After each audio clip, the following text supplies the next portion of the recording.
महाभारत जीत लिए तो अश्वमेध यज्ञ करते हैं। और जब अश्वमेध यज्ञ का घोड़ा छोड़ते हैं, श्याम कर्ण घोड़ा, तो अश्वमेध यज्ञ के घोड़ा को फ्री कर दिया जाता है। उसका जहां मन हो तहां जा सकता है।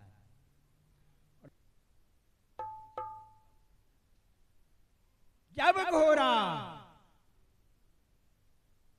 अयोध्या के सीमा में पहुंचा, लेकिन पुस्तक में रत्न नगर है, रत्न ध्वज का बेटा राजा मरध्वज। जब घोड़ा अयोध्या के सीमा में पहुंचा तो इधर 5 साल का बालक ताम्रध्वज शिकार खेलने के लिए अपने मित्र अजय कांत के साथ निकल पड़ा।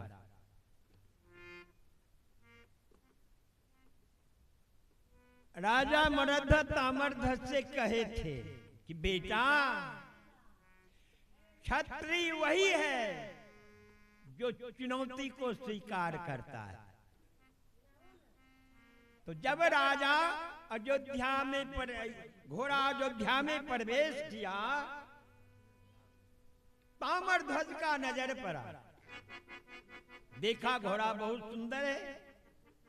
घोड़ा के नजदीक जाता है तो घोड़ा के मस्तक पर चुनौती लिखा हुआ था, जो इस घोड़ा को पकड़ेगा उसे गांडीवधारी अर्जुन से युद्ध करना पड़ेगा।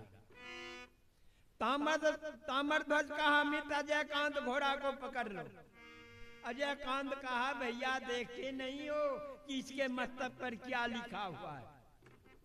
यदि घोड़ा को पकड़ोगे तो गांडीवधारी अर्जुन से युद्ध करना पड़ेगा। ताम्रध्वज कहा, मित्र हमारे पिता का कहना था कि क्षत्रिय वही है कि चुनौती को स्वीकार करे। तो अवश्य मैं घोड़ा को पकड़ूंगा। जाकर के ताम्रध्वज घोड़ा को पकड़ लिया।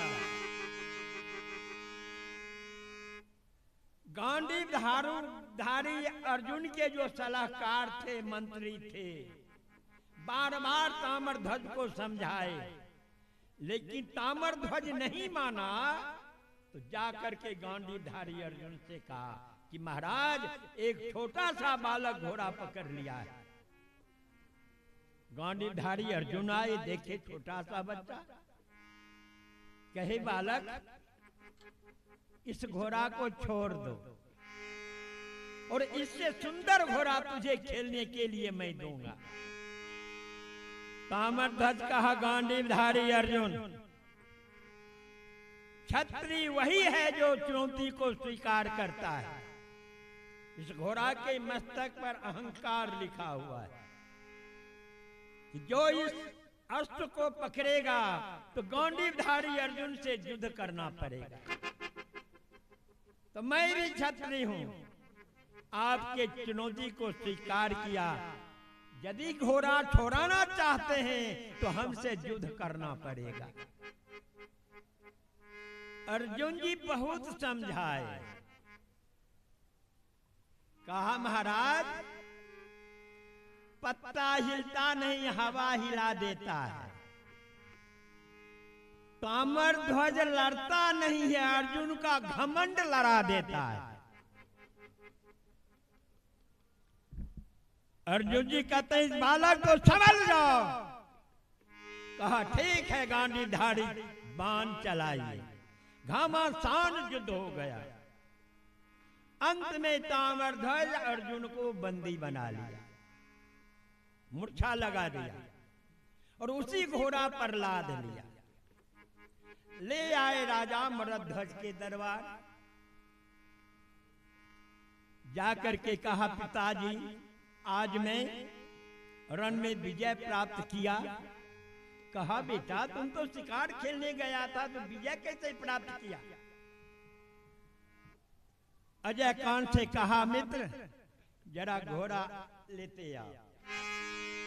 राजा मरध्वज देखे, ये तो अर्जुन है। घोड़ा से नीचे उतारे, जल का छिटका मारे, अर्जुन की आंख खुली। कहा बेटा ये तूने क्या कर दिया? ये तो गांडीवधारी अर्जुन है, महाभारत के लड़ाई में कितने वीरों को छक्का छुड़ा दिया। राजा मरध्वज अर्जुन को बंदी से मुक्त करते हैं।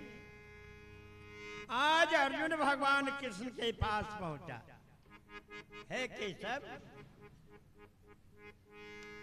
महाभारत जैसे लड़ाई में मैंने विजय प्राप्त कर लिया, और आज ये 5 साल का बालक हमें प्राप्त कैसे कर दिया? भगवान कहते हैं कि अर्जुन तुम्हारे मन में अभिमान है। अर्जुन मन में कियो अभिमाना, मौसम भक्त दोसर नहीं आना। कि अर्जुन तुम सोचते हो कि दुनिया में सबसे बड़ा भक्त मैं हूं, कहीं वो 5 साल का बालक तुमसे ज्यादा भक्ति करता है। अर्जुन कहा ये बात कैसे होगा? 5 साल का बालक इतना भक्ति, तो मैं उसका परीक्षा लूंगा। भगवान कहे ठीक है, चलो मैं खुद परीक्षा लेता हूं। अर्जुन जी कहे आप क्यों जाइएगा, परीक्षा लेना तो हमको है। कहा नहीं, तुम हमारे साथ में रहो और मैं खुद परीक्षा लूंगा। अब भगवान कृष्ण रथ के बाग को पकड़े, अर्जुन जी रथ पर बैठे। अब भगवान सोचते हैं कि आज अर्जुन को ऐसा रास्ता ले चलो कि आधा अभिमान रास्ते में ही तोड़ देना। एक जंगल की ओर तीव्र गति से रथ बढ़ाए। जब मध्य जंगल पहुंचे, एकाएक रथ को रोक दिए और जोर जोर से चिल्लाने लगे कि अर्जुन जल्द पानी पिलाओ, नहीं तो हमारा प्राण निकल जाएगा। अर्जुन जी तो मामूली भक्त नहीं थे, एकाएक रथ के ऊपर से कूद पड़े और ऊंचे ऊंचे वृक्ष पर चढ़कर चारों दिशा नजर खिराते हैं, पूर्व पश्चिम उत्तर दक्षिण, कहीं जल का पता नहीं चला।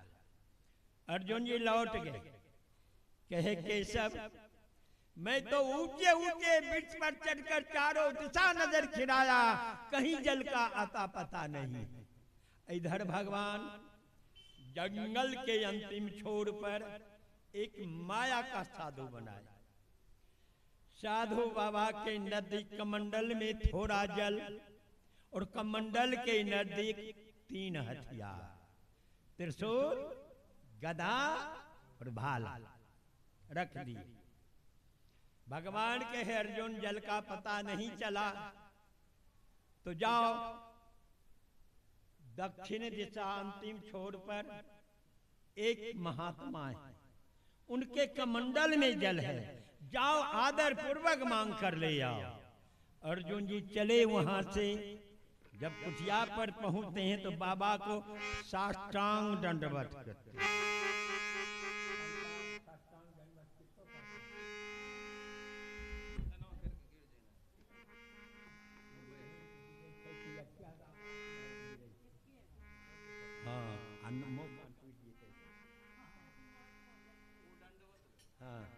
जाकर साष्टांग दंडवत किए। बाबा कहे बच्चा अरे इस घना जंगल में किस लिए आए हो? अर्जुन जी कहे बाबा हमें थोड़ा जल की जरूरत है, आपके पास थोड़ा भी जल हो तो दीजिए। बाबा कहे बच्चा जाओ कुटिया के अंदर कमंडल में जल रखा हुआ है, जाकर जल तुम ले लो। जब अर्जुन जी कुटिया में प्रवेश करते हैं तो कमंडल के नजदीक 3 हथियार देखते हैं, त्रिशूल, गदा और भाला। अर्जुन जी सोचने लगे कि दिन भर साधु के भेष में रहते होंगे, रात को डाका डालते होंगे, क्योंकि ये संत ही महात्मा हैं, तो इनको हथियार से क्या मतलब है। अर्जुन जी लौट गए, कहे बाबा आप संत हैं, महात्मा हैं, संत का हृदय कोमल होता है, हर जीत के ऊपर आपको दया रखनी चाहिए, लेकिन एक नहीं 3-3 हथियार रखे हुए। बाबा कह रहे बच्चा जल ले लो, हथियार से तुमको क्या मतलब है, जल लेकर चले जाओ। अर्जुन जी कहे नहीं बाबा, जब तक हथियार का मतलब नहीं बताइएगा तब तक मैं जल नहीं लूंगा। बाबा बताइए आप त्रिशूल किस लिए रखे हुए। बाबा कहे अर्जुन त्रिशूल, अरे त्रिशूल तो प्रहलाद के लिए है, यदि वो पापी मिल जाए तो आज मैं त्रिशूल से उसे मार डालूंगा। अर्जुन जी चकित हो गए, कहा बाबा प्रहलाद के लिए त्रिशूल, तो हाँ बच्चा, प्रहलाद तो भगवान का भक्त बालापन से ही है।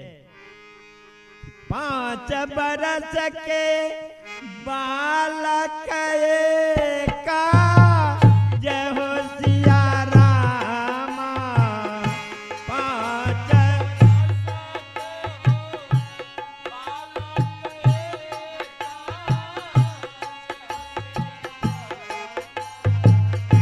राम नाम पदा बान्हल टेका, जय हो सिया राम।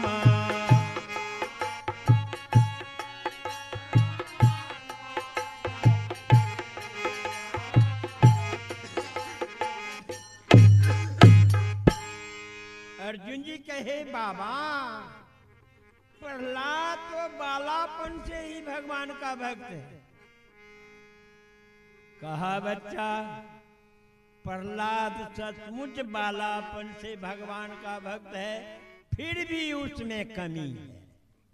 कहे प्रहलाद में कमी, तो बाबा बताइए प्रहलाद में क्या कमी है। बाबा कहे बच्चा जब प्रहलाद भगवान का नाम लेने लगा, हिरण्यकश्यप बहुत समझाया और जब नहीं माना तो हिरण्यकश्यप पुत्र वाली मोह ममता हटा लिया और प्रहलाद को मारने के लिए अनेकों उपाय किया। हाथ पैर बांधकर पहाड़ के चोटी से नीचे गिरा दिया, भगवान अपने गोद में लोक लिए, हाथ पैर बांधकर अथाह जल में फेंक दिया, उससे भी भगवान बचा लिए। अपने चढ़ने वाली हाथी के पैर में बांध दिया और महात को कहा कि इसे हाथी को खूब दबा रहा। महात गजारा मारते मारते भुंजरी कर दिया, लेकिन हाथी प्रहलाद को वध नहीं किया। हिरण्यकश्यप को एक बहन थी होलिका, कहा भैया चिंता मत करो, मैं इसे तुझे जल्द जलाकर मार दूंगी, अग्नि का तैयार करो।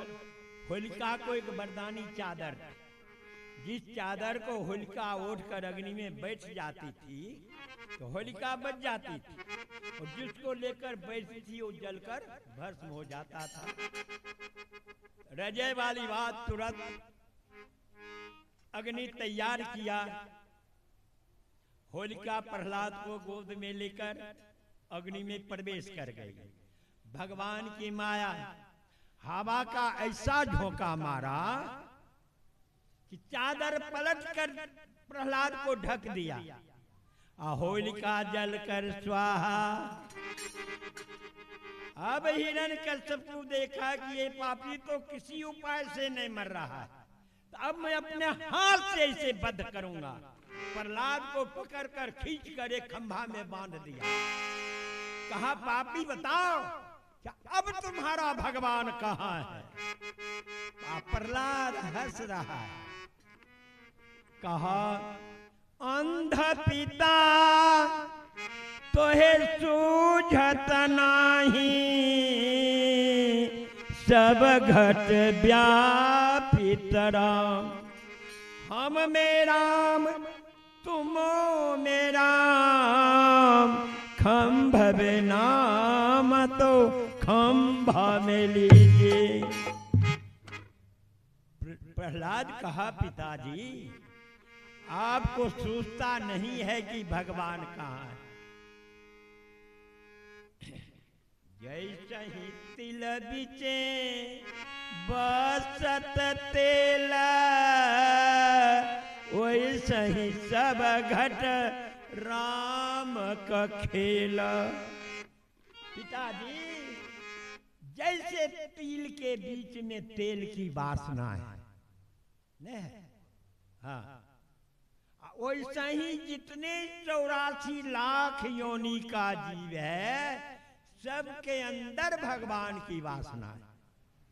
भगवान हम में हैं, आप में हैं। आपके हाथ में जो खड्ग तलवार है इस तलवार में भी है। कहा देखो बच्चा गलती हमने कहा तुमने कहा ये सब तो ठीक है, लेकिन कहा तलवार में भी भगवान है तो हमारे सरकार को तलवार में प्रवेश करना पड़ा। आज जब भगवान तलवार में प्रवेश कर गए तब कहता कि इस खंभा में भी भगवान है। अब भगवान को तलवार से निकलकर फिर खंभा में प्रवेश करना पड़ा। और जब खंभा में प्रवेश कर गए, खंभ के नाम लियो प्रहलादा, नरसिंह रूप हरि लियो अवतार। जैसे ही खंभा का नाम लिया भगवान खंभा फाड़ कर नरसिंह रूप धारण करते हैं। जब नरसिंह रूप धारण किए खंभ फाड़े जब निकसे मुरारी, खंभ फाड़ी जब निकसे मुरारी, हरि न कंठ के ओद्र बिगारी, हरि न कंठ के ओद्र बिगारी। जैसे ही भगवान खंभा फाड़ कर नरसिंह रूप धारण किए, लपक कर हिरण्यकश्यप को पकड़ लिए, खींच कर ले आए अग्रिम। अग्रिम जब ले आए तो उठाकर अपनी गोद में बैठा लिया। हिरण्यकश्यप को वरदान था कि न दिन मरो न रात मरो, घर न मरो न बाहर मरो, न अर्थ से मरो न सर्थ से मरो, न मनुष्य मारे न जानवर मारे। नरसिंह भगवान गोद में बैठा लिए, कहे पापी बताओ तुम घर में हो या बाहर में? कहा ना घर में हूं ना बाहर में, अग्नि में हूं। उठाकर गोद में बिठा लिए, कहे बताओ आकाश में हो या पाताल में? कहा ना आकाश से हूं ना पाताल आपके गोद में हूं। तो कहा देखो दिन है या रात? उस समय गदह बेला था, आधा सूरज डूबे थे। कहा महाराज न दिन है ना रात है, गदह बेला है। तो कहे देखो हम मनुष्य हैं या जानवर? तो छाती से नीचे मनुष्य और छाती से ऊपर सिंह। कहा ना मनुष्य है ना जानवर है। कहा देखो हमारे हाथ में कोई हथियार, लाठी छोटा बम पिस्तौल नहीं, आपके हाथ में कुछ नहीं है। नख सिंह वाला बड़ा बड़ा नख था। हाँ, बस पेट में डुबाए फाड़ कर मार। आज बाबा अर्जुन से कहते हैं बच्चा देखो हमारी सरकार को तलवार में प्रवेश करना पड़ा। क्यों ने कहा कि प्रभु आकर के बचा लो? तो कहा खंभा में भी भगवान है, हमारे सरकार को खंभा में प्रवेश करना पड़ा। बताओ कितना कष्ट उठाना पड़ा। यदि वो पापी मिल जाए तो आज मैं त्रिशूल से उसे मार दूंगा। अर्जुन जी कहे बाबा त्रिशूल का मतलब समझ गया, लेकिन गदा किस लिए? बाबा झट से कहे गदा तो द्रौपदी के लिए। यदि वो पापनी मिल जाए आज गदा से उसे चूर कर दूंगा। अर्जुन जी सोचने लगे कि भाई द्रौपदी में क्या कमी है, द्रौपदी तो पतिव्रता नारी है। कहते हैं बाबा द्रौपदी में क्या कमी है, वो तो पतिव्रता है। कहाँ बच्चा सब सत्य है, फिर भी कमी है। तो बाबा क्या कमी है? कहा जब बड़ी सभा में दुशासन चीर खींचने लगा तो ये नहीं द्रौपदी कहती है कि प्रभु आकर हमारे लाज को बचा ले, वस्त्र को पकड़ लिया कस कर। और जब दुशासन खींचने लगा, जब देखती है कि हमारी ताकत नहीं काम करेगी, तो वस्त्र को छोड़कर हाथ ऊपर उठा दिया। दुख हरो द्वारका नाथ शरण में तेरे। और जब हाथ ऊपर उठा दिया तो भगवान कृष्ण दौड़ पड़े, दौड़ कर गौलोक जाते हैं, गौलोक से वस्त्र उठाते हैं, आकर द्रौपदी के लाज को बचाते हैं, फिर वो वस्त्र गौलोक पहुंचाते हैं। हमारे सरकार को कितना कष्ट करना पड़ा। यदि वो पापनी मिल जाए तो आज मैं गदा से उसे चूर कर दूंगा। कहा बाबा गदा का भी सब मतलब समझ गया, लेकिन बाकी जो भाला बच गया है, बाबा कहे ये भाला तो अर्जुन के लिए है। अब अर्जुन जी जैसे ही अपनी नाम सुने 3 डेग पाछे है। सोचने लगे यदि बाबा जान जाएगा कि यही अर्जुन है तो बिना भाला भोके नहीं छोड़ेगा। कहते हैं बाबा अर्जुन में क्या कमी है, अर्जुन तो भगवान का भक्त है। बाबा कहते हो पापी खुद रथ पर बैठता है? हमारे सरकार से रथ को हकवाता है। यदि वो पापी मिल जाए तो आज भाला से उसे मार डालूंगा। अर्जुन जी का आधा विमान उसी जगह समाप्त। वहां से लौट कर आए। अर्जुन जी कहते हैं केशव यदि वो बाबा जान जाते कि यह अर्जुन है तो दोबारा अर्जुन आपके सामने नहीं आता। कहा क्यों? तो हमको मारने के लिए भाला रखे हुए थे। भगवान के अब जो हुआ उसे छोड़ो, चलो मुरध्वज के दरबार चलना है। कहते हैं ठीक है चलिए। भगवान कहते हैं अर्जुन अरे इस वेश में भिक्षा मिलेगा। भिक्षा लेने के लिए भेष बनाना पड़ता है। जैसे आजकल नहीं देखते हैं बड़े बड़े साधु कीर्तनियों और लाल धोती लाल कुर्ता नहीं पहन लेता है, भेष बनाता है। तो वो हमारे जैसे मूर्ख भेष नहीं बनाता है। हाँ कृष्ण कहे धनंजय से प्यारे सुन जो मैं कहता हूँ, तुम सिंह भेष को धारण कर, तुम सिंह भेष को धारण कर।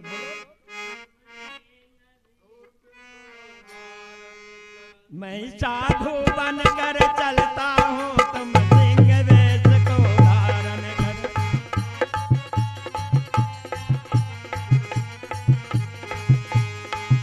मैं साधु बनकर चलता हूँ, तुम सिंह भेष को धारण कर। तुम सिंह भेष को धारण कर, मैं साधु बनकर चलता हूँ। हे अर्जुन एक बात और कहे कि अर्जुन अब तक तूने दया का खजाना देखा था मेरे अंदर, और अब से दया का खजाना समाप्त। अब से हमारे अंदर केवल कठोरता रहेगा। लेकिन एक बात अर्जुन सुन लो, यदि तुमसे मैं कुछ पूछना चाहूंगा, हाँ कहने का मन होगा तो हाँ का सर हिला देना, ना कहने का होगा तो ना का सर हिला देना, लेकिन कुछ बोलना मत।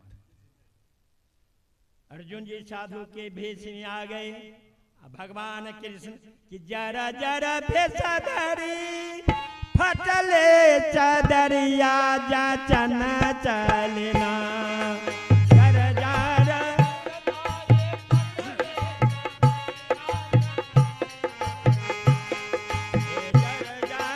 भेष धरी फटले चदरिया जाचन चलना।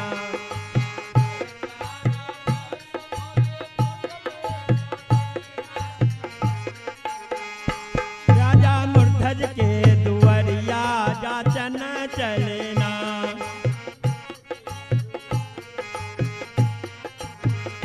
राजा मूर्धज के दुआरिया जाचन चलना।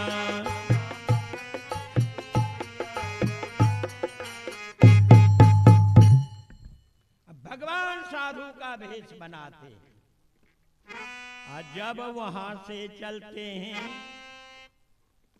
तो इधर राजा मूर्धज का नियम था, पहले संत महात्मा को जिमा लेना, इसके बाद भोजन करना। लेकिन आज एक भी संत महात्मा दरबार नहीं आया। चारों तरफ सिपाही को भेज दिए, जाओ कहीं से कोई महात्मा को बुला कर ले आओ। सिपाही को नजर पड़ गए, यही बाबा सिंह बाबा। बाबा कहते हैं बच्चा, अरे दानी मूर्धज का घर किधर है? कहा बाबा चलिए मैं आपको पहुंचा देता हूं।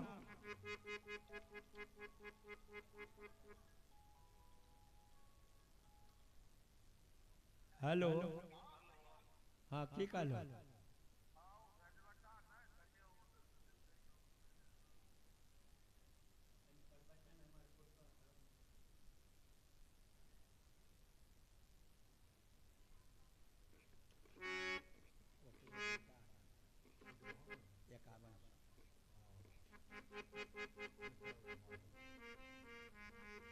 कल भेज देवे बताना।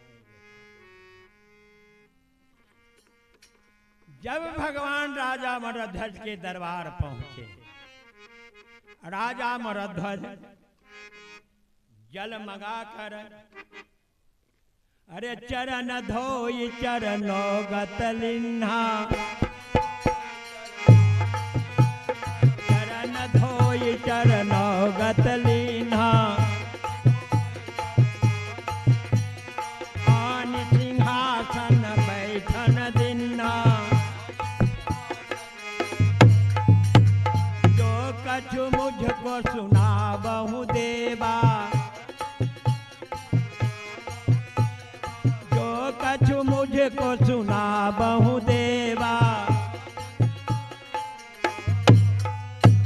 यथा जोग हम करब सेवा। यथा जोग हम करब सेवा।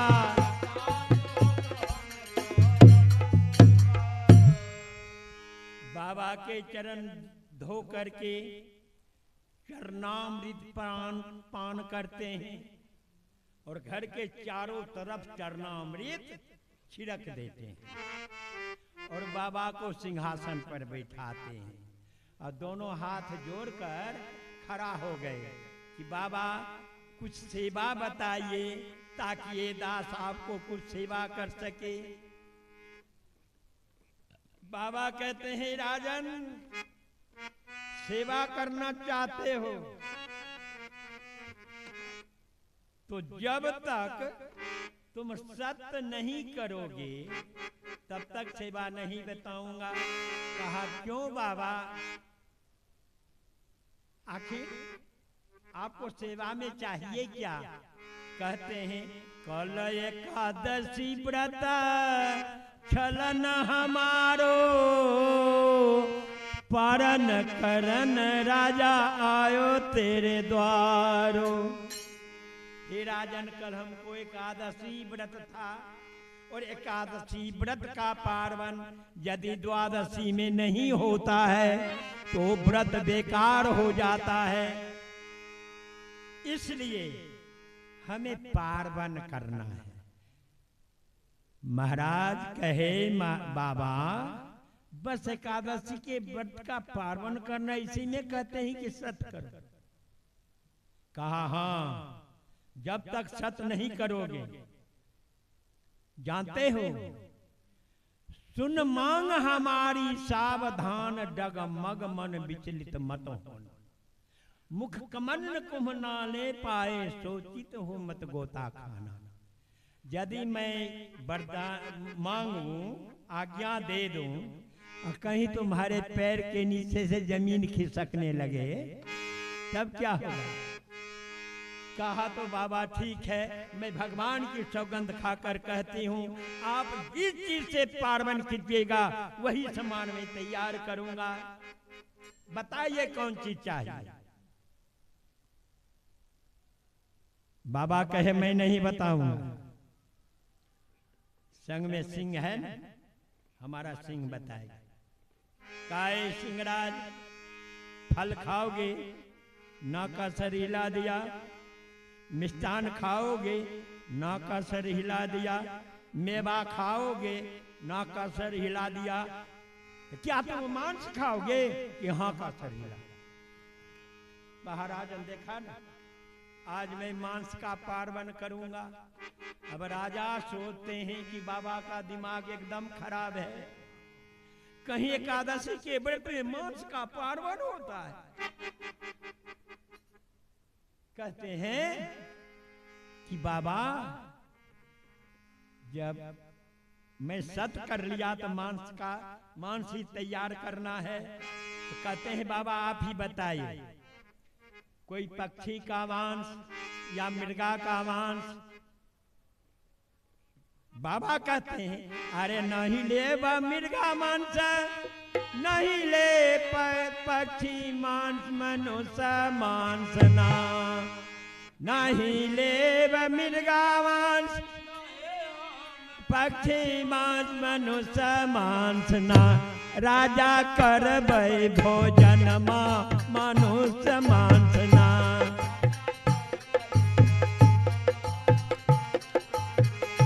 राजा करबै भोजन मनुष्य मांस ना।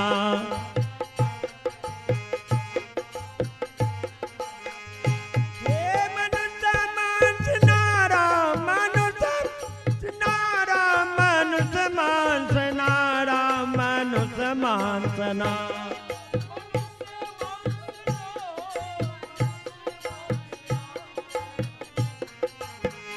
हे राजा करबै भोजन मनुष्य मांसना।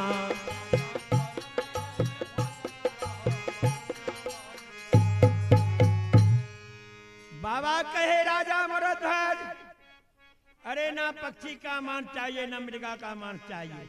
कहते महाराज तब किसका मांस चाहिए? कहा हमें मनुष्य का मांस चाहिए। बाबा सोचे, राजा सोचे कि बाबा का दिमाग एकदम खराब है। एक तो एकादशी की व्रत में मांस का पार्वन नहीं सुना, और उसमें भी मनुष्य का मांस। कहा फिर क्या करना है? मैं तो सत कर लिया हूँ। कहा बाबा बताइए, मैं अपने शरीर के किस अंग को काट कर मांस बनाऊं?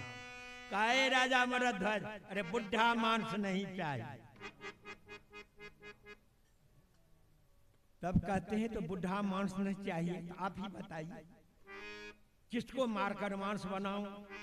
बाबा कहते हैं कि ताम्रध्वज नाम राजा, तोहरो ललन माता हीरे मांसना। ताम्रध्वज नाम राजा,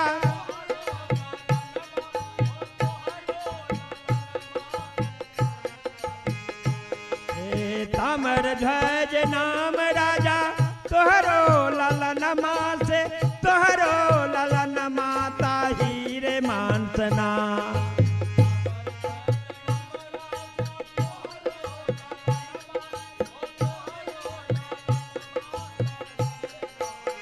हे राजा करबै भोजन माता हीरे मांसना।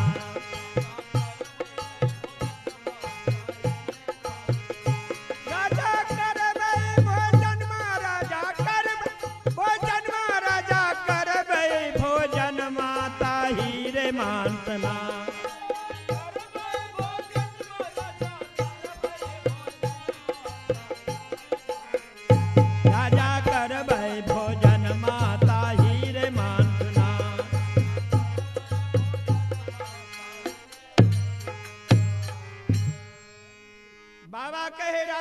ध्वज,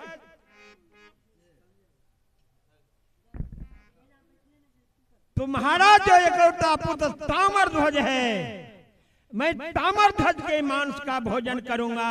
क्या अपने पुत्र को मारकर मांस खिलाओगे? राजा मरध्वज थोड़ा देर के लिए बेहोश हो जाते हैं, फिर होश आया। सोचते हैं कि मैं तो वचन दे चुका हूं, लेकिन कहा बाबा मेरे तरफ से कछु नहीं बाधा, पुत्र में नारी को हिस्सा आधा।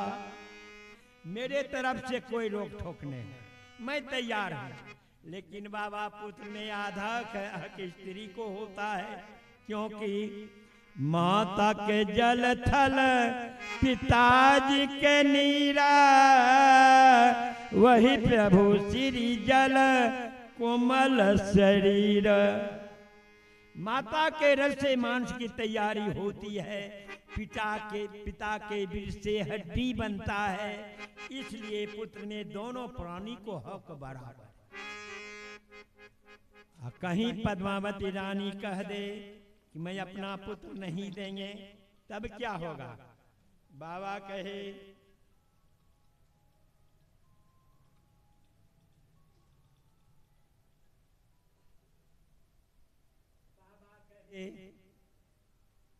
राजन, यदि तुम्हारा रानी पद्मावती कहे कि हम अपना पुत्र नहीं देंगे, तब तो भोजन नहीं कराओगे।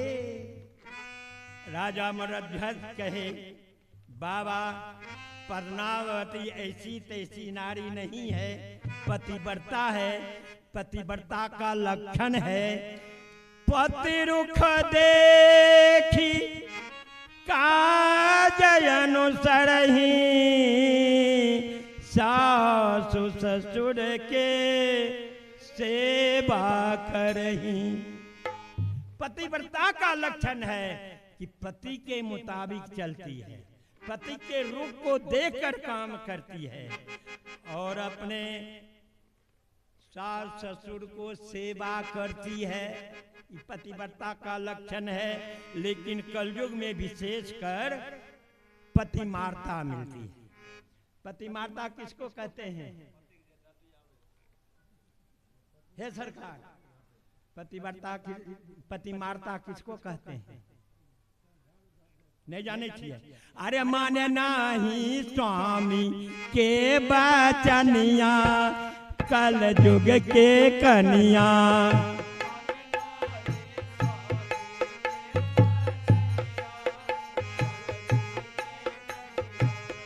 मन नाही स्वामी के बचनिया, कल युग के कनिया।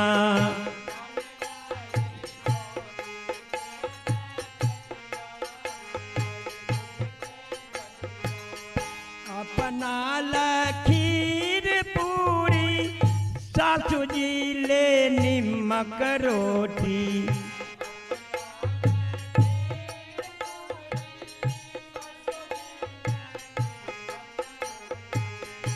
अपना लखीर पूरी, सासू जी ले निमक रोटी।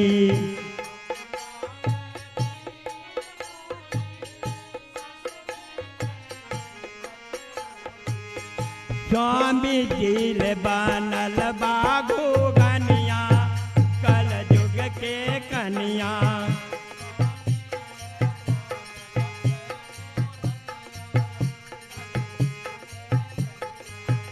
स्वामी जी ले बनल बागो गनिया, कल युग के कनिया।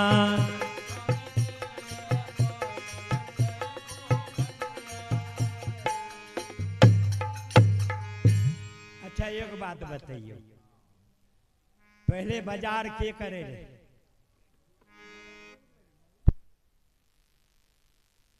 रहे? आजकल के करे? माथा उघार ले, अब बगल में एगो बेग लटकाए ले, आ दुकान पर जैते साड़ी किने ले तो स्टैंडर्ड देख के दुकानदार बुझ गए जे 250 के साड़ी छे ओकर दाम 1600 कह दे आ जकरा 1600 दाम छै ओकरा 250 बते तो बुझो आवे नहीं छे बुझलक तोरी भला के बेसिए दाम वाला सरिया ले 250 वाला साड़ी 1600 में किन्ने चाहिए आ काम धाम नहीं कुछ कैले नहीं आ कहलक हमर बाप 50 लाख रुपया गनलके हम काम किया कर आ खेत बेच कर खैना शुरू किया दिल तब बूढ़ा बूढ़ी के घाम पसीना के कमाए आ खेत बिके लगल तो तकलीफ होबे न करते तो जो कुछ बोलल तब की कैला सासू जी से झोटा मझोटा ननदो पर फेंकल न लोटा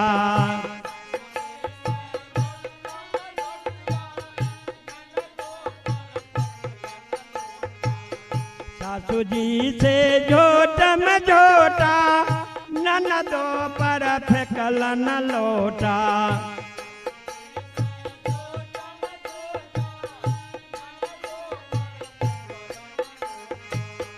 स्वामी जी ने बनल बाबू रानिया कल युग के कनिया स्वामी जी ने बनल बाबू रानिया बूढ़ी जो कुछ बोलल तो लपक के झोटकी पकड़ लेलक आ कहीं ननोद घर में रहल देखलक जे हमरा माय के मारे ननोद जो उम्हर से दौगल लोटा उठा के थुथुने मारलक मुँह पीछो मास कह दे अब पति जो कुछ बोलत कहलक देख झाड़ू बाप हमारे 50 लाख रुपया गनलक यह भेले पति मारता लेकिन राजा कहते हैं बाबा पद्मावती पतिव्रता है आप थोड़ा देर बैठिए जरा अंदर से सलाह लेकर आता हूँ मोर ध्वज महल पहुँच करके रानी के सन्मुख जाते हैं अथ से अंत तलक बातें अथ से अंत तलक बातें साधु की हाल सुनाते अथ से तलक बातें साधु की से अंत तलक बातें साधु की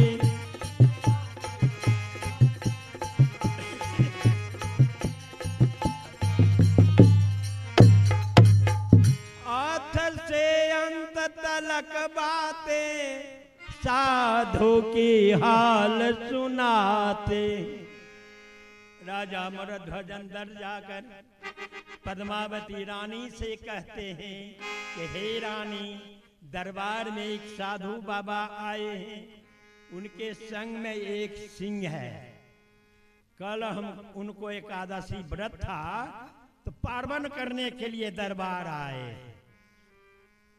पद्मावती कहती है स्वामी हमें कौन कौन चीज की कमी है पार्वन कराने के लिए तैयार हो जाइए ऐसी बात नहीं है वो मांस का पार्वन करेंगे कहा था कोई पक्षी या मृगा का मांस ले आए महाराज कहे ऐसी बात नहीं है मनुष्य का मांस पान करेंगे कहा तो पूछ कहिए हम किस संग को मांस काट कर बनाऊं महाराज कहे महारानी वो तो मैं भी था लेकिन कहे बुढ़ा मांस नहीं चाहिए हमें नवजात शिशु का मांस चाहिए तो किस मांस से पारण करेंगे कहा ताम्र ध्वज के मांस से पारण करेंगे मोरध्वज महल पहुंच करके रानी के सन्मुख जाते हैं अथ से अंत तलक बातें साधु की हाल सुनाते हैं पद्मावती रानी जैसे ही सुनी बेहोश हो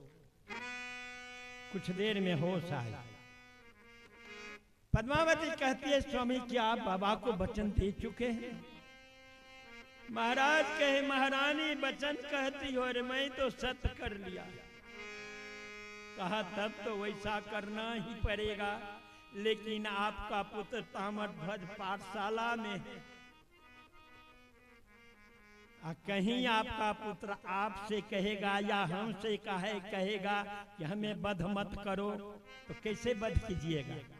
पहले पाठशाला से ताम्रध्वज को ले आइए। राजा ताम्रध्वज चले गए पाठशाला। आवाज देते हैं, बेटा ताम्रध्वज। ताम्रध्वज सुना, दौड़ कर आ गया। कहा, क्या है पिताजी? चलो पुत्र तोरा वैद बुलावा,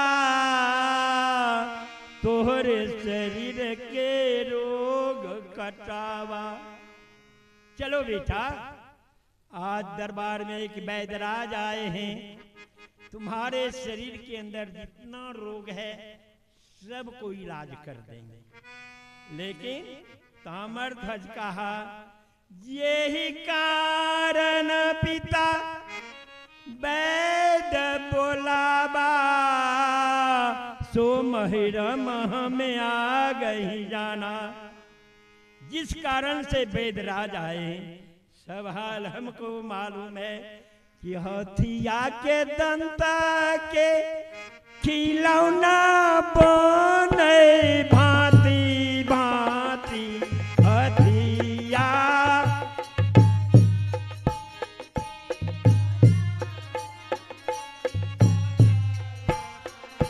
छेरियन के छलबा से जल भारी लायो है। छेरियन के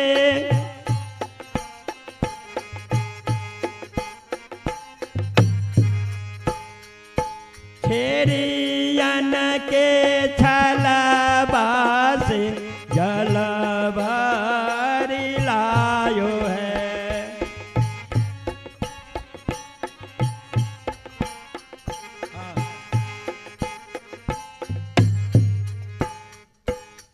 पिताजी, हाथी के दांत के भांत भांत के खिलौना बनते हैं। चकुओ और उन्हें पेट में लगाए गए है। छेरियन नाम कहते हैं सोन को, चन्ना को, जिसके जोड़ी से कुआं से हम लोग जल खींचते हैं। सेमरा के छाल बांधत सिपाही लोग, गैरा के छाल राजन मन भावैया। पहले जो लड़ने वाला सिपाही होता था, चाम के थैला में पीने के लिए जल रखता था। और राजन नाम कहते हैं चमार को। बड़े बड़े शहर में चाम का बड़ा गोदाम बना दिया। मिर्गा के छलबा ओढ़ता जोगी जटी शिवा। मिर्गा के छलबा ओ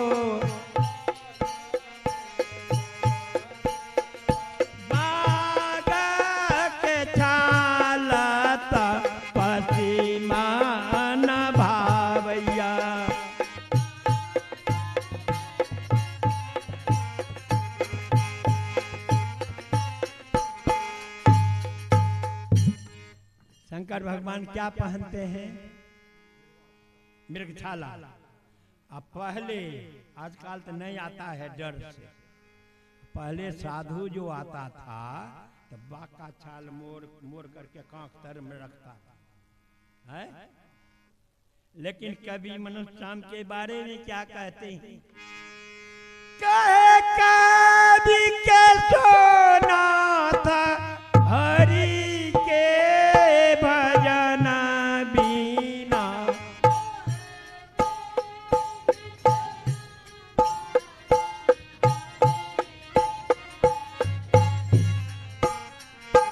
मनुष्य के चमक छु काम नहीं आवैया।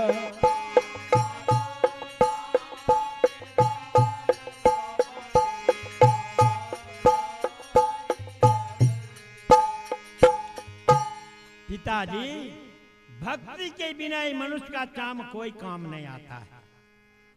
यदि बाबा हमारे मांस को भक्षण करेंगे तो हर्ज क्या है? राजा मुरध्वज सुनकर खुश हो गए, कहे जाओ बेटा गुरुजी से आज्ञा ले आ। प्रहलाद चल दिया, ताम्रध्वज चल दिया गुरुजी के पास, जाकर गुरुजी से कहा है कि हे गुरुदेव, अब मैं इस स्कूल से पास हो गया, अब वो स्कूल जा रहा हूं कि गुरुदेव कभी लौट कर नहीं आऊंगा। गुरुजी को दोनों आंखों से आंसू बहने लगा।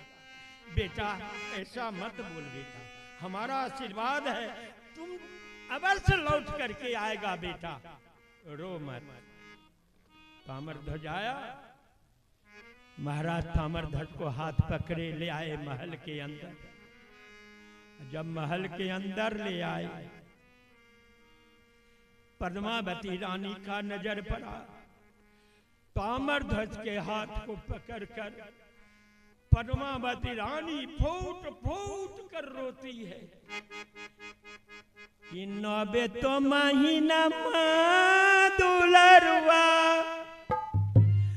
गर्भ में जो गली हो बेटा, 10 मारे महीना ले ले अब तारण रे।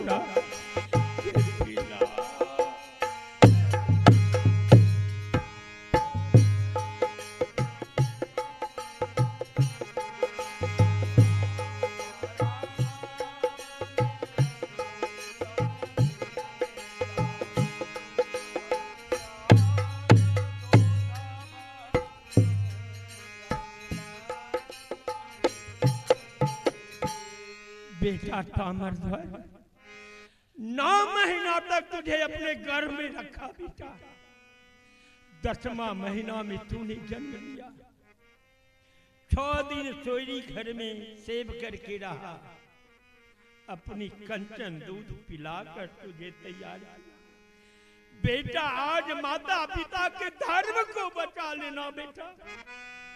बेटा इतना ही नहीं, 10 हाथ के चरिया दुलरुआ चोरी गारा सारली रे बेटा।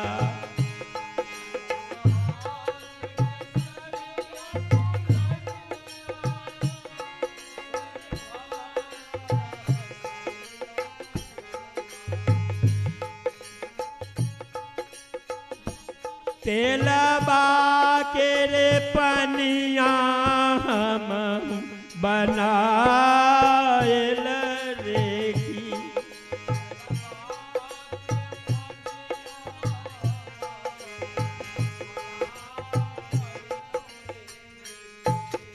बेटा 10 हाथ का सारी फेरी घर में सरा दिया बेटा।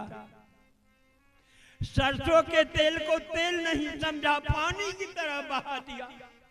आज माता पिता के धर्म को बचा लेना बेटा। तो ताम्रध्वज कहता है माँ, अरे रो मत माँ, जानती नहीं बेटा जग में वह चाचा जो काम माता पिता को आता है, इस नश्वर तन का काम परा ये हाथ छुआ बसर आया। इस नश्वर तन का काम हाथ छुआ बसर आया है।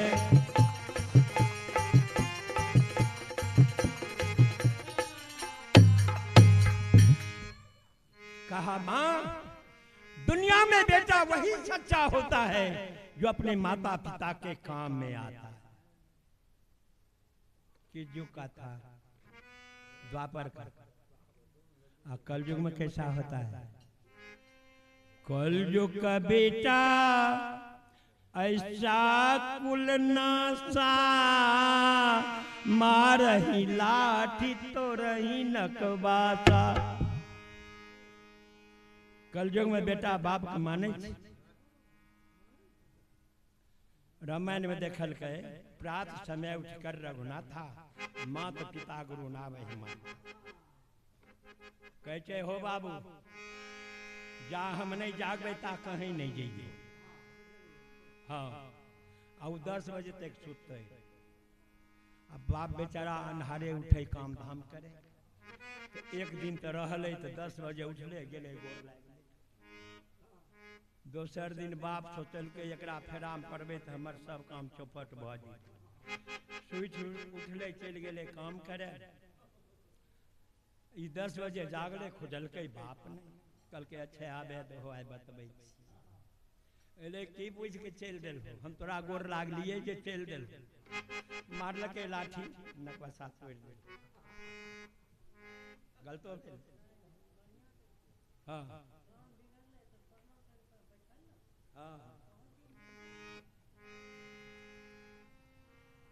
कहा माँ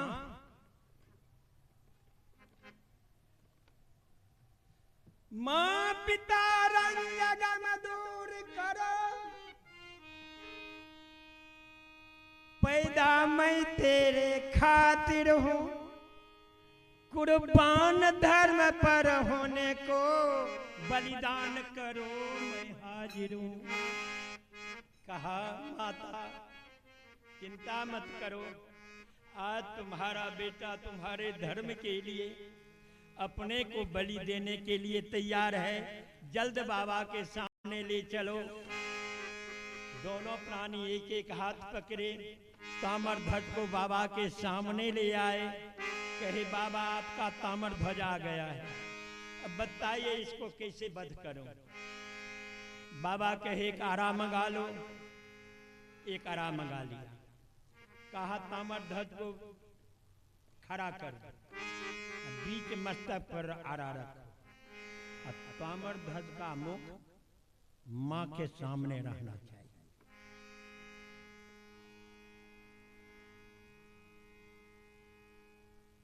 पीठ पिता के सामने। इसको 2 भाग में चीरो। बाएं अंग को फेंक देना, दाहिने अंग का मांस बनाना। एक बात और शर्त है, चीरते समय यदि तीनों प्राणी के किसी के आंख से एक बूंद आंसू गिरेगा तब वो भोजन में नहीं करूंगा। अर्जुन जी कहे केशव इतना अनर्थ, जो प्राणी अपने पुत्र को अपने हाथ से वध करेगा क्या उसे एक बूंद आंसू गिराने का अधिकार नहीं है? भगवान कहे चुप रहो अर्जुन, मैं पहले ही कहा था कि दया का खजाना संभाल, हमारे अंदर केवल कठोरता रहे। हाँ, राजा ताम्रध्वज को सामने खड़ा कर दिए, मस्तक पर आरा रखे। रामा सर सर सर पर चलबत आरा, रामा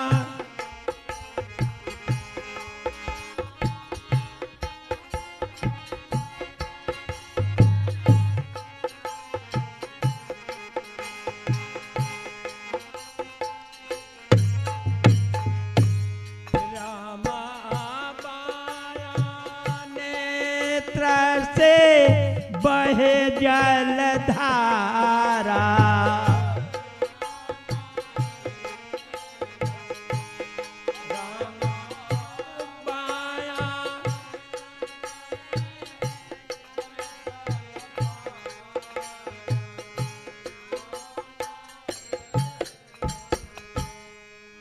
जब राजा मरधर दोनों प्राणी सरासर आरा खींचने लगे तो ताम्रध्वज के बाएं आंख से आंसू गिरने लगा। बाबा का नजर पड़ा, कहते हैं बस खत्म करो मैं चलता हूँ, यह बालक तेरा नापाक मांस इसका होगा, नापाक मांस इसका होगा, यह बीज पाप का बोता है।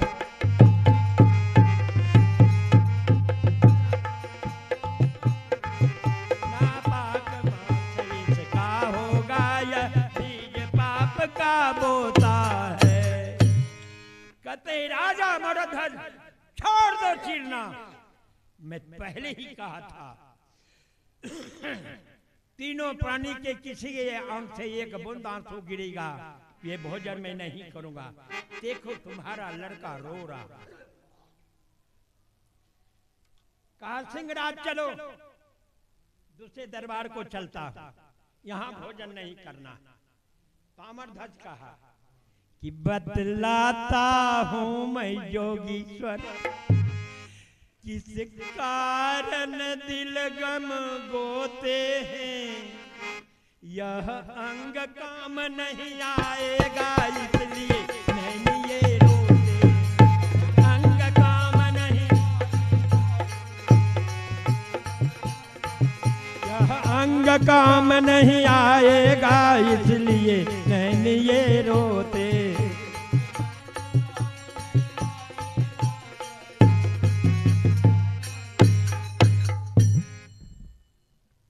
कहा बाबा हमारे बाएं आंख से आंसू गिरने लगा, आप नहीं जान सके बाबा।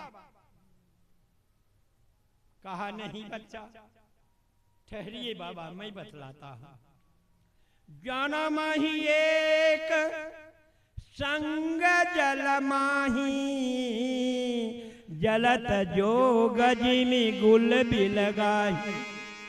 एक ही साथ दोनों अंक की तैयारी हुई, एक ही साथ जन्म लिया। आपने कहा बाएं अंग को फेंक दो, दाहिने अंग का भोजन बनाओ। तो बायां अंग रो रहा है, आपका दाहिना अंग है। देखिए दाहिना कितना खुशी में है, रोता है बायां अंग, क्योंकि आपने कहा इसे फेंक दो। आपने तिरस्कार किया। बाबा कह राजन चीरना छोड़ दो, पूरे शरीर का मांस तैयार करो। राजा मरध्वज आरा उठाकर बगल में रख दी, हाथ में कटारी ले ली, ताम्रध्वज को गोद में उठा लिया। गोद उठाकर ताम्रध्वज को मारा कटार, ऐसा कहकर मैया मैया वह सपुत गिरा, दो टूक गिरा धरती तल। ऐसा कटार मारे, सर को अलग कर दिए, धर को अलग कर दिए। अर्जुन जी देखकर चकित हो रहे, उठाकर घर ले गए। रामा राना राना के मांस छोड़ाई, राम ओ राम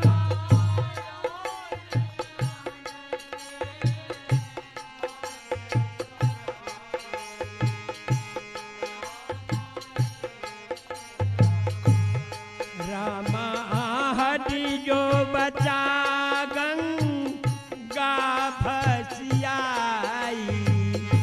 रामाए रामा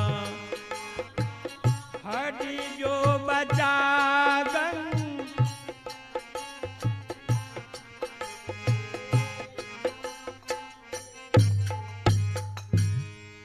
राजा मरध्वज दोनों प्राणी ताम्रध्वज के शरीर से रान रान के मांस छुड़ा लिए। हड्डी जो बचा राजा मरध्वज हड्डी को उठाकर गंगा जी में जाकर के फेंक दिए। इधर पद्मावती रानी सोचती है कि बाबा पुत्र के वियोग में रोने तक नहीं दिया। ताम्रध्वज के मस्तक को पेटारी में बंद कर देती हूँ। जब बाबा भोजन करके जाएंगे तो अपने पुत्र के मुख को देखकर रो रो कर ध्वज को धारण करूंगी। पद्मावती रानी एक कपड़ा में मस्तक को लपेट कर पिटारी में बंद कर दिया। लोहा के कराह लियो मंगवाई, तामे घीट दियो डलवाई। एक कड़ाह मंगा कर घी डालते, ताम्रध्वज के मांस को रंधन करना शुरू करते हैं। जो छल कैलन मोर ध्वज के नारी, सो सब जानल मटुक बिहारी। पद्मावती के छल को भगवान जान गए। क्या होता है? टाल के टाल लकड़ी जाली जाई, जय हो सिया रामा। टाल के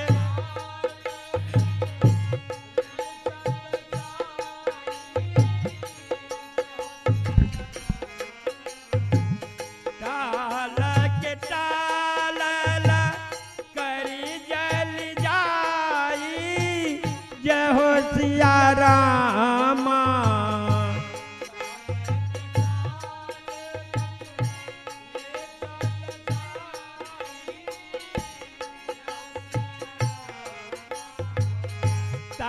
परमान झत नहीं भाई, जय हो सिया राम। परमान झत नहीं भाई।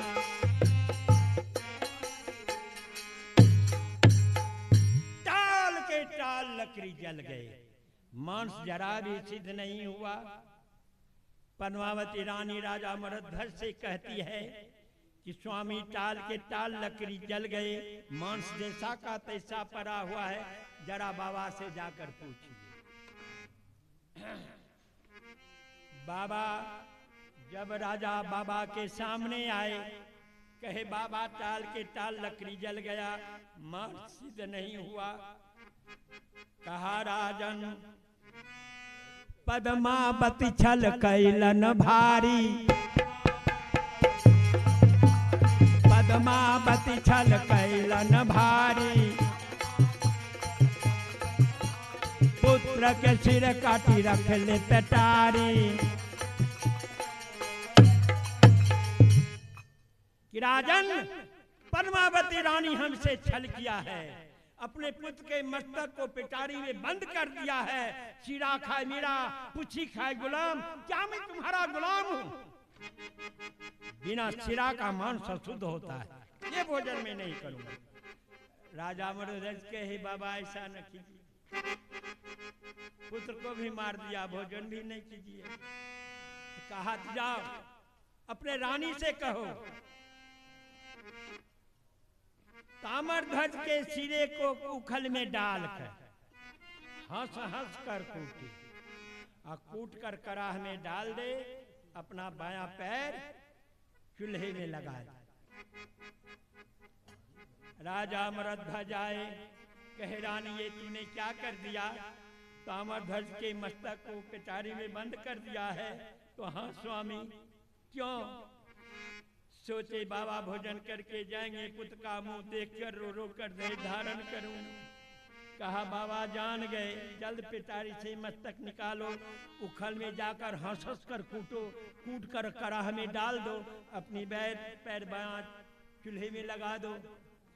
अब रानी पद्मावती दोनों प्राण मस्तक को हंस हंस कर कूटते हैं, चूर चूर कर देते हैं।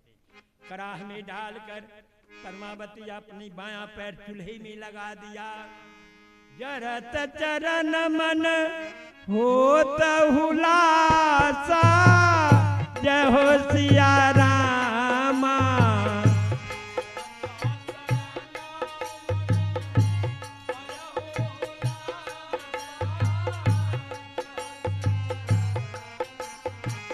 छकिता भये मुनि देखी तमाशा, जय हो सिया राम।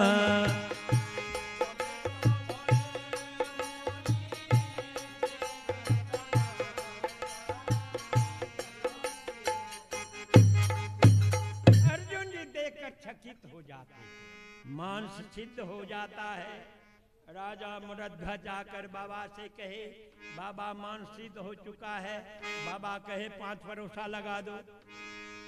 राजा मुरध्वज कहे, बाबा 2 मूर्ति आप हैं, भरोसा किसके लिए लगेगा? बाबा कहे 2 मूर्ति हम हैं तो 2 प्राणी तो तुम भी हो। कहा क्या? अपने पुत्र का मांस हमें भी खाना पड़ेगा। कहा तुम नहीं खाओगे तो मैं कैसे खाऊं? हो सकता है पद्मावती मांस में कुछ डाल दिया होगा, पहले तुम खाओगे तब मैं खाऊंगा। कहा ठीक है। 5 भरोसा लगाए। कहा 1 भरोसा अभ्यागत के लिए रहने दो, लेकिन अभ्यागत आया नहीं। कहा बाबा अब उस पर कौन बैठेगा? कहा उस पर तुम्हारा पुत्र बैठेगा। राजा मुरध्वज सोचे, पहले ही कह रहा था कि बाबा का दिमाग एकदम खराब है। कहा 1 ही पुत्र सा मांस बना दिया, अब हमारा पुत्र आवेगा कहाँ? बाबा कहे क्या तुम्हें पुत्र नहीं है? तो नहीं। निरवंश जगत में जो कोई है वह जग पापी कह लाता है। उसके घर जो भोजन करता वह खुद पापी बन जाता।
रामचरितमानस गोष्ठी प्रखंड गोष्ठी के उपाध्यक्ष संजीव बाबू से निवेदन है कि आप गोष्ठी स्थल पर आवे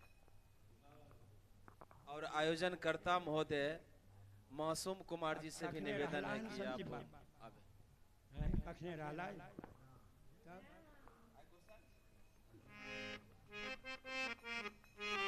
बाबा कहे राजन, दुनिया में जो प्राणी संतानहीन है, यानी पत्नी रहते हुए संतान नहीं है, महापापी कहलाता है। उससे भी बढ़कर पापी वो है जो संतानहीन मानव के हाथ से भोजन करता है। संतानहीन मानव को मिलता है सम्मान नहीं, मरने पर सदगति से वंचित उपकीरत का मेहमान नहीं।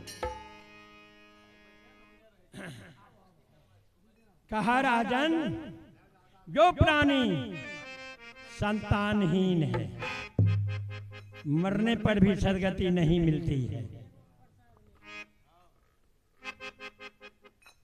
मरने पर नरक का भागी बनता है। इसलिए जब तुम्हारा पुत्र नहीं है तो ये भोजन मैं नहीं करूंगा। जाओ अपने पुत्र को शोर करो। महाराज मुझे बाबा पागल तो है ही, हमको भी पागल बनाना चाहते। बाहर जाते हैं, आवाज देते हैं, हे पिता, हे बेटा, खरा खरा मोरा ध्वज करता है रोदन। गर मुझसे सच्चा पैदा है तो मेरे साथ चल कर भोजन।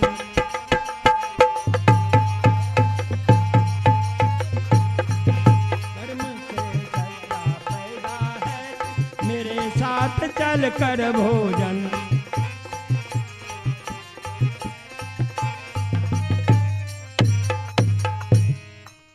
कहते बेटा तमर ध्वज यदि हमसे सच्चा पैदा लिया है तो जल्द आकर हमारे साथ भोजन करो। कोठा के ऊपर से आवाज आती है, हे पिता पिता आया आया, हे पिता पिता आया आया, किंचित नहीं देर लगाता हूँ, किंचित नहीं देर लगाता हूँ,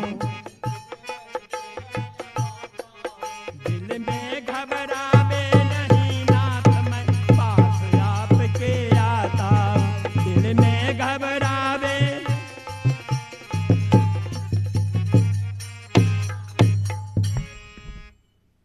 कहा पिताजी मैं जल्द आपके सामने आ रहा हूँ।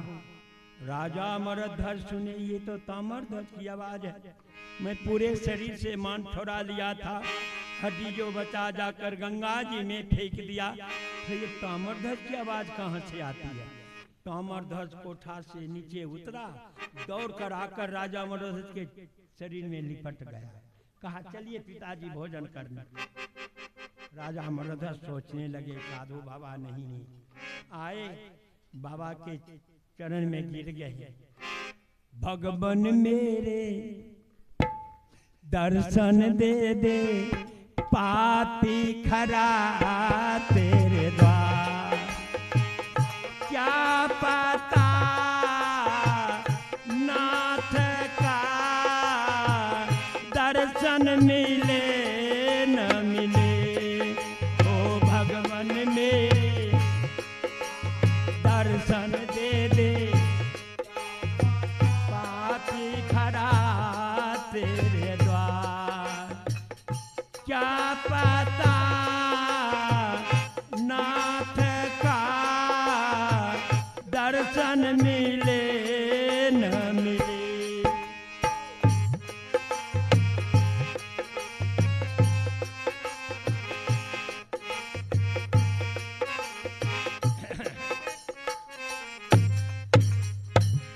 भगवान साक्षात दर्शन देते हैं। कहते हैं राजा मांगो क्या मांगते हो। कहा प्रभु आपके कृपा से कोई चीज की कमी नहीं है, लेकिन आपसे यही मांगता हूँ, द्वापर के बाद कलयुग आने वाला है, और कलयुग में ऐसा जांच किसी को नहीं जांचिएगा, नहीं तो प्राणी आपका नाम भी नहीं लेगा। भगवान कहे एव मस्त सज्जनों कथा समाप्त हुई। बोलो श्री राम जय जय राम।